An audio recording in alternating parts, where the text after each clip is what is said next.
Hey everyone, welcome to my channel. My name is Vanessa and you're watching the Exploring Oracle, or the Exploracle for short. If you're new here, what we usually do on this channel is I show you a deck from my personal collection.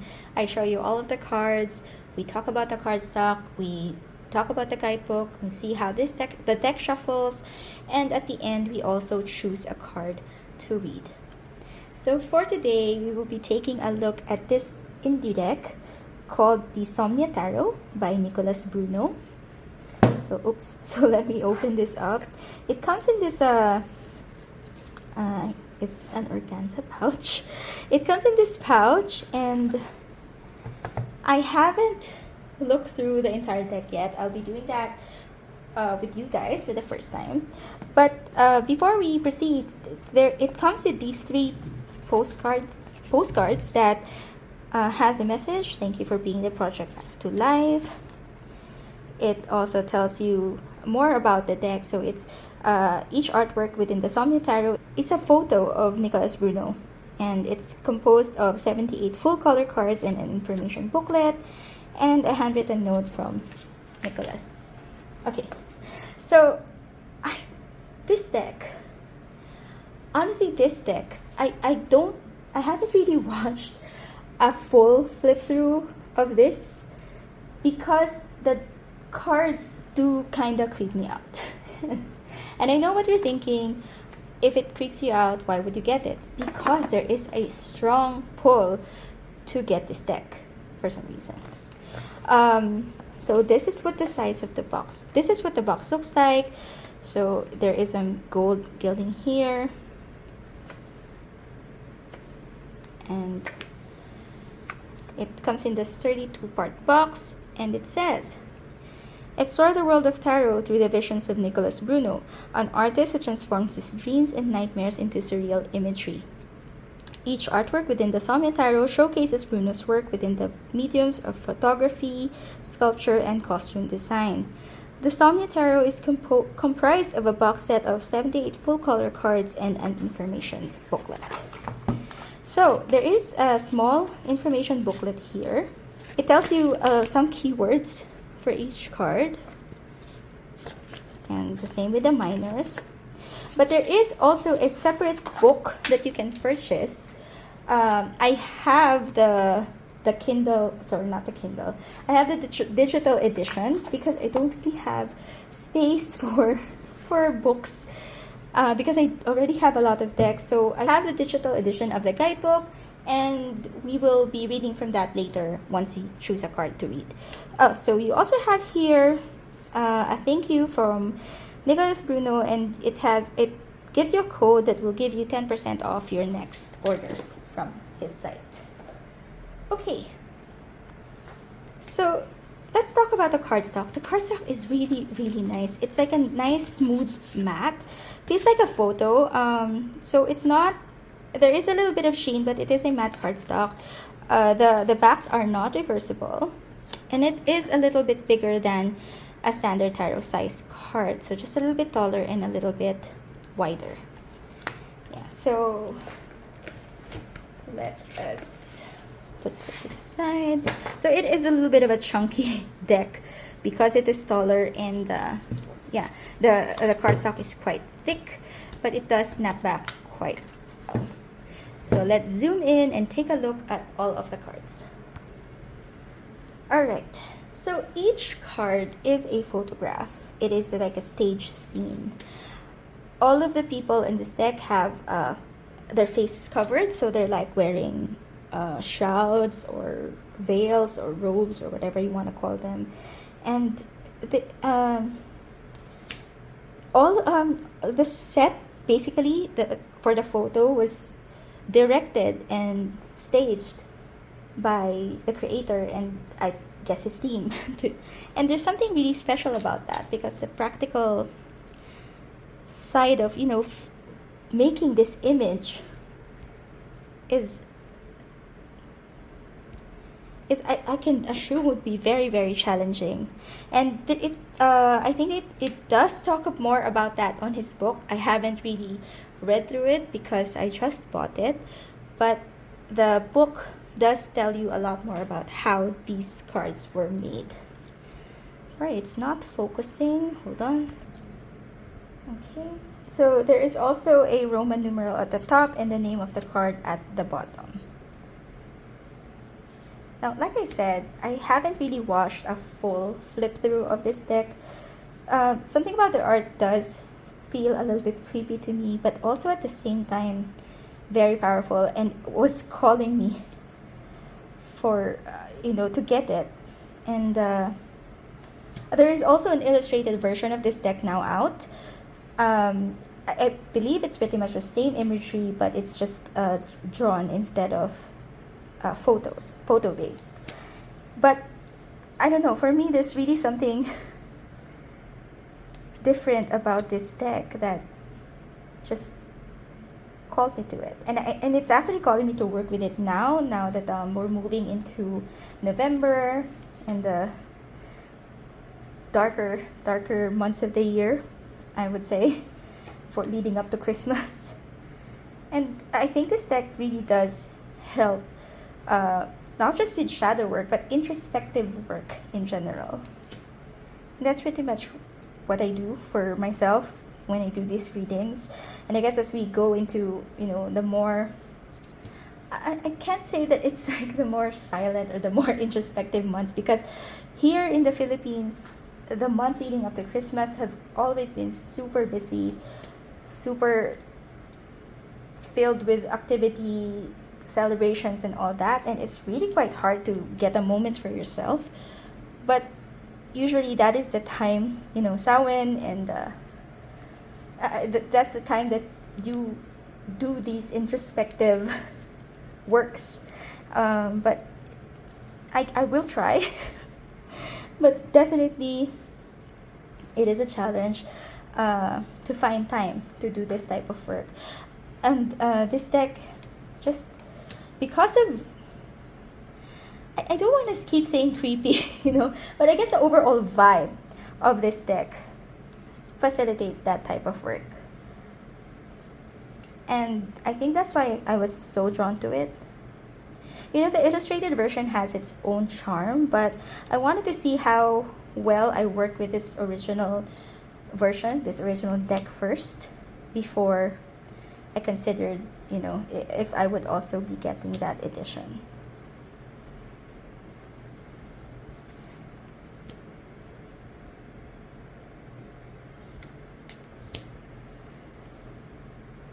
I really like the way this was made. I don't think I'm usually drawn to photography based decks, because usually my art style is something done in watercolor, anything too realistic kinda, or photo based decks don't usually appeal to me. Like I rehomed my Sacred Destiny Oracle. I think there was another one. Oh, the Gift of Life Tarot. I have that deck, but I've never used it because it's also a photography based deck. But this one, I'm really quite excited to start diving into it. And now, as I do these flip throughs, I guess I would have to say it's not as scary as I thought. But there is this vibe, there is this feeling that I get off, this energy that I get off from the cards. But it's more of, I guess, more inviting to look deeper, to look inside, rather than outright creepy. And there's some, also can't help but marvel at the artistry of how this was done. Like, can you imagine taking these photos, setting up the scenery, like this one for the Ten of Cups. I don't normally like the usual imagery for the Ten of Cups, so anything that's not the rainbows with the family and kids, I prefer. And yeah, I like how this deck is done and set up. And even the subjects, you know, having your photo taken would require a lot of stress, I guess, you know, being covered like that.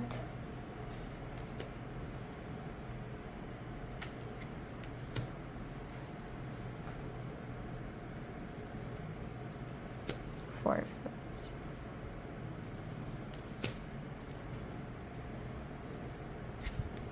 As always, feel free to slow down, speed up, or pause if you want to take a closer look at the cards. I'm sorry it's going out of focus, not really sure why.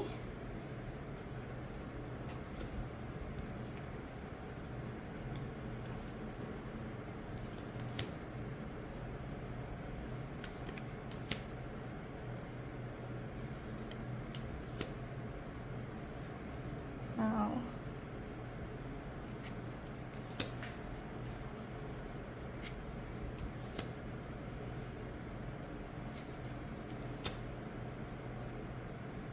And our last suit, the Pentacles.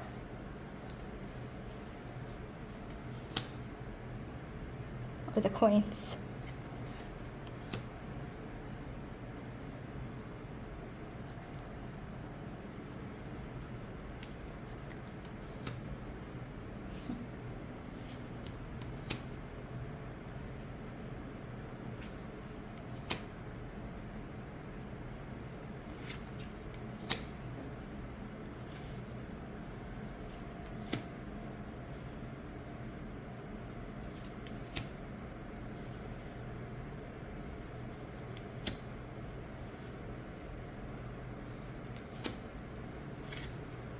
Page, the Knight, and the King. Okay, so let's see how this deck shuffles. So I have smaller hands, so it is a little bit of a stretch getting my hands over the deck, but I can manage, barely. Yeah, so I may have to, let's see, so shuffle however it feels, however way or whichever way is most comfortable for you. I still have to figure out how I would shuffle it. Yeah, so we already have a jumper, but overhand, it's very smooth. It's quite slippery, so I don't have any issues with it. I do have to stretch a bit because it's quite long, but yeah, you can also do it this way. Alright, and let's see. We will be reading for the Four of Cups. So first, let's just take a look at the keywords that are in the fold-out that comes with the deck. For the Four of Cups, it says apathy, mixed opportunity, and boredom. So there's not a lot there. Okay, and then we have in the separate guidebook. So you also have the keywords, and then in addition, it says the blindfolded man in the Four of Cups partakes in a labor-intensive chore near a rain-soaked estuary.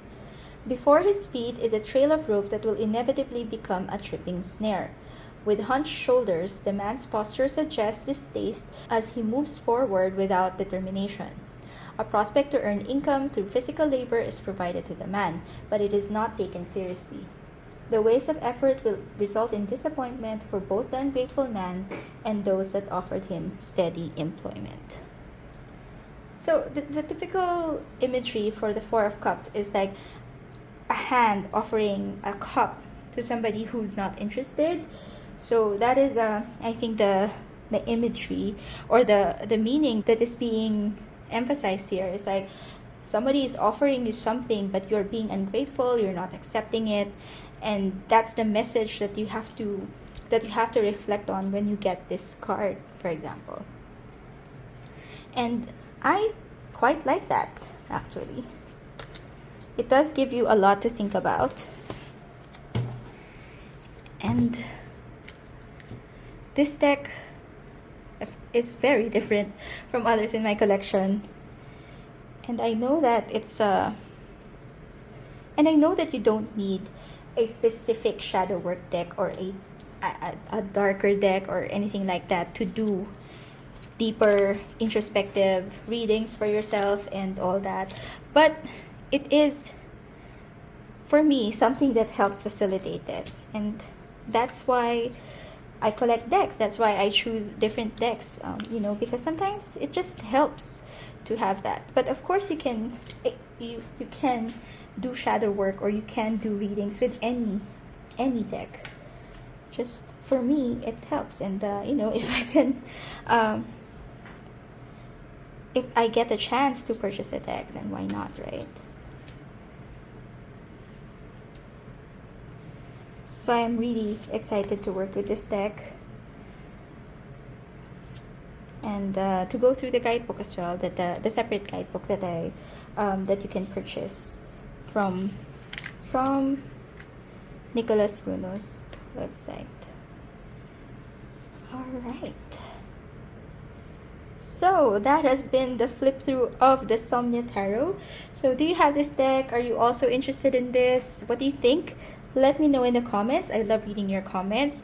And if you find this video helpful, please don't forget to click on the like button and do consider subscribing to my channel, where I post videos like this at least once a week.